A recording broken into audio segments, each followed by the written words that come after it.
before I begin my presentation, I have a complaint to make. In this land of Durga, you have made me only as a presenter to stand against a Durga of our retina. That's very unfair, but be it. I am supposed to defend, I will try my best. Well, friends, anti-VEGFs in IPCV, this is the first my disclaimer. This is just a science with fun. No intentions to hurt any my opponent or any industry in any way. Dr. Malika has been a senior vitreoretinal surgeon, and we have looked upon her since I started as a toddler in vitreoretinal surgery. Her oratorship skills and scientific acumen is unparalleled. Wonderfully she defended why old is gold.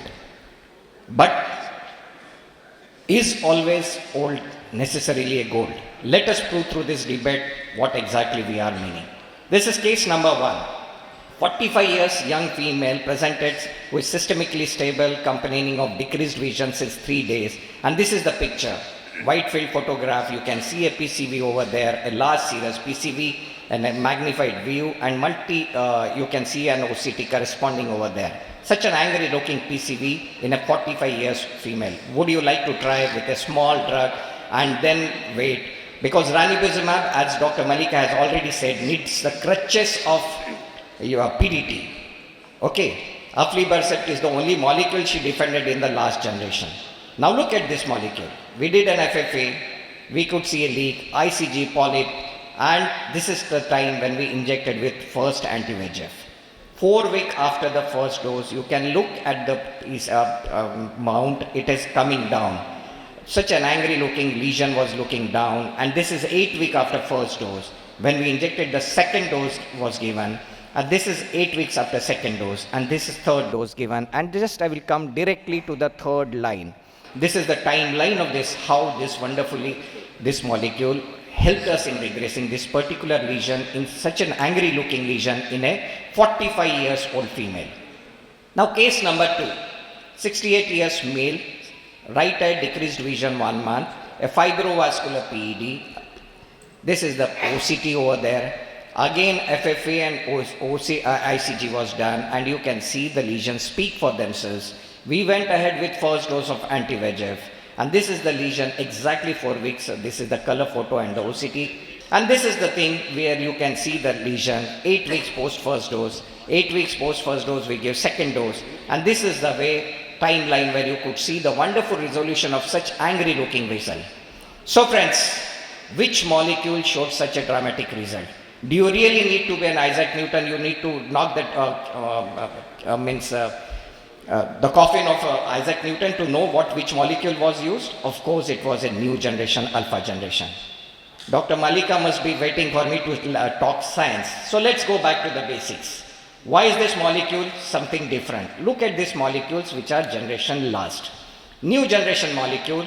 Now look at this particular molecule, which is only 26 kilodaltons, giving you a molar dose of concentration of 11 times, which is almost 10 times more than the aflibercept, which only molecule which Dr. Malika has defended. While faricimab has added its strength by combining it and attacking one more, the receptor, and that is why it has become more powerful. Okay, and that is the reason why you can see, you can not only knock out the strength of the VEGF, but here you also angiotensin II, and that is why these molecules are the talk of the town. Now let's learn from the studies. I will not show you through the studies. What are the important things which we want to look and achieve? We want is vision achievement. Well, you can see in a brolucizumab group, you can see the achievement in PCV group, the vision could be stabilized in par with aflibercept. Similarly, the central macular thickness reduction was at par with the previous molecules. Now regarding the polyp regression, look at the faricimab. It is almost 60% where you see a polyp regression versus aflibercept, which is less than 40%. Now coming to absence of leakage. A polyp, if it is leaking or not, you can see faricimab, 86% of the patient showing a regression, leakage coming down. Now regarding the drying effect of these molecules, you can see 7.7% could have a dry macula with this, and 12.8 versus you can see the number of you can brolucizumab as well as faricimab doing extremely well regarding the maintaining or drying the fluids. Now, most importantly, the durability of the injections. You can see brolucizumab, you can see Q12 interval could be achieved within 1 year in 76% of the patient and in 70% in year 2. And in faricimab, it was set in Q16 in almost 70% of the patient. Look at the older molecule, which we had to inject every 4 weekly. So naturally, the number of injections which we need to defend this or fight with this disease has to be more with the older generation molecules. Now, the only thing which my worthy opponent has highlighted is about the complications. But when you come to the real world evidence, you will see that the VRS has done a wonderful study, which is one of the largest series, which shows the incidence as low as 0.79%, which is equivalent to any other molecule when it is launched new. So, is more always the merrier? Of course, for a vitreoretinal surgeon, because it drains a lot of money. But for a poor patient, every injection increases the risk of complications. The cumulative risk of endophthalmitis increases with number of intravitreal injections. These are the studies which show not only the endophthalmitis but IOI increases from 0.09 to 2.9%. Let us not forget this. And this is a meta-analysis which clearly shows the cumulative endophthalmitis risk. Between injection 1 to 11, 1 in 7,000 is likely to get endophthalmitis. While the number of injections increase from 12 to 35, 1 in 4,000 person is likely to develop an endophthalmitis. And risk per eye is as high as 1 in 476 if your number of injection is increasing more than 12. Not only the fear of inflammation or the injection which or infection which is more worrisome to us, but even the mortality. RCTs definitely showed that there is no increased mortality because here the selection or the exclusion criteria are very rigid. But in real world, if you can see, the cardiovascular risk factors, increased mortality was seen in patients who had a cardiovascular risk or in patients who had a who were diabetic. Look at the indirect cost of the treatment. He is not only, the patient is burdened by more number of injections, who is already having associated systemic diseases, but every injection increases his stress, his fears, his responsibilities, and is kept away from the work. So friends, it's now for us to move across the generations and adapt, otherwise we become irrelevant with the era. Yes, we accept. There was a generation when we said lasers and TTT was the way to treat, and we confidently told our patients so. Then came the pharmacological agents, ranibizumab, aflibercept, which competed between themselves to prove which is superior. But we have now the decision maker generation alpha in the form of brolucizumab, faricimab, which are the game changers for us. And this is why we adore this man, generation Y. We love this man, but we are awestruck with this particular generation alpha. We are all awestruck by his skills. So there is nothing permanent except change, and especially in science. Biology is the science, evolution is the concept that makes biology unique. And that is why, remember, science is not like a pond with a stagnant water, but it is like a flowing river. So, but be ready to jump into this current, but you should be aware how to swim through this current. So yes, I accept old is gold, only if it has to come to choose if I have to have a vintage car or a 30 years old Glenrothes. So friends, Raja ka beta Raja nahi banega. If there is something new, it is time for us to give and trust and deserving. Okay, thank you. Thank you. Mallika, yeah. So Mallika, I think he started very nicely Durga Puja, and after that he said sometimes old is junk. And you see, death की बात मत करो यार, तुमने death की slide भी दिखा दी है, death की बात नहीं करेंगे हम. It's a debate, sir. But yeah. But Mallika, his bone of contention was that primarily drying effect and duration. So how do you counter that? Yeah, first of all, he has called me junk. So Oh no, not you. It's about the molecule. Hold on. Later. 1 minute. okay, so all right, Prashant. When we say that faricimab has a greater longevity or efficacy, it's not in all patients. In all these trials, a small proportion of patients could be extended longer or had a better anatomical outcome, not all. So there is no justification for starting a treatment naive patient for that small proportion of advantage patients had when you know the risk is as high as 4% of retinal vasculitis and blindness. Now you are starting a patient of AMD who, if you don't treat, will only have a macular scar. But if you have ORV, he is totally blind. And you will then, not only blind, it's a painful blind eye for which then you have to give aflibercept or ranibizumab plus laser plus dex implant to get him to a painless blind eye.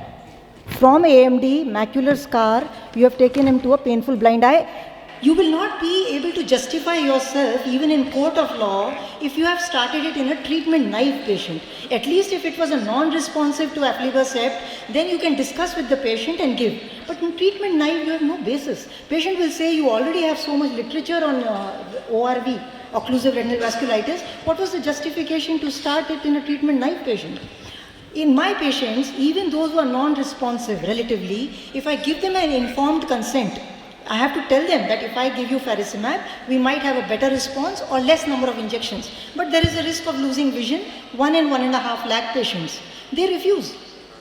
Almost none of my patients have agreed to convert. So who am I to take that decision for them in a treatment naive case? They will take me to court if I take that decision. If I discuss with them, they don't agree. So Mallika is threatening you to take you to the court now.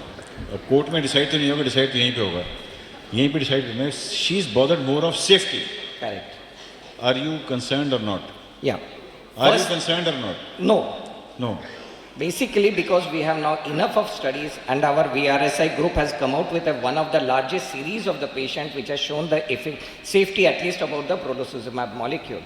And we will be coming out shortly with even faricimab when we have enough evidence about it. And in Gopal? real world evidence is different than what actually happens in a trials. Okay. Okay, we'll now move on. AG, you want to go with Mallika or Prashant? Molecule brodizumab is the most efficacious molecule, but I am worried about Safety. safety concerns. Gopal, non-political answer. You don't say it depends, it depends. Yeah. Brolucizumab has its problems, but the most efficacious. I explain to the patient about this problem, but I generally do not say that 1 in 1.5 lakh people will lose vision. I will talk about vasculitis and how my 3 patients of vasculitis I had treated. Answer that. is, will you start with... So I will 50%? start with aflibercept, but in about 50% of patients I will shift. Gopal, even Genentech has Gopal, said that 1 in Gopal 1.5 is- lakh will have occlusive retinal vasculitis. Genentech themselves have asked you to inform the patient 1 in 1.5 lakh patients will lose vision because of occlusive retinal vasculitis. I showed that. Okay. Maiti, will you start with what?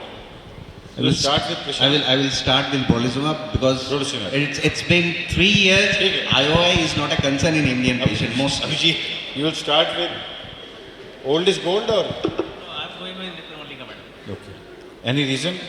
Just apart from... All these studies they prove that they are always compared with the activists, and they are non-inferiority studies. Very nice, very nice. You see, remember, this is a very important point, that all these studies have compared with the gold standard, that is aflibercept. And none of them is a superiority trial. All of them are non-inferiority trials. Rupak, Mallika, and No, I will go with Dr. Mallika because the efficacy of that is still not yet not proven. So the old is still remains gold and that is the gold standard. So rest of the things is yet to prove. So probably down the line, 5 साल के बाद शायद probably will change. But today also I will go for that.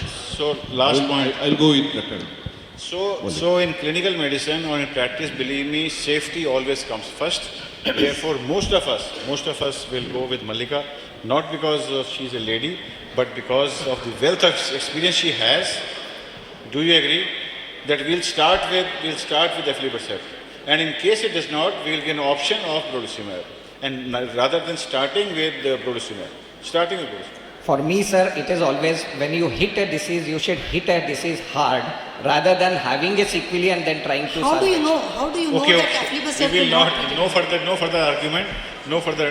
The jury decision is we will start with aflibercept. In case of non-response, we will definitely go to brolucizumab rather than, because in medicine, believe me, safety, although everybody is saying brolucizumab is more effective, duration also, but safety always comes first in medicine. Don't forget Hippocrates' oath. The treatment cannot be worse than the disease. So in any case, with this, we'll close the session and thank AOF and Vajanta for giving us the opportunity, and thank all the 8 speakers for making this session very lively. Thank you so much. And all the panelists also. Prashant himself is using Aprio acid first, followed by Pagarex.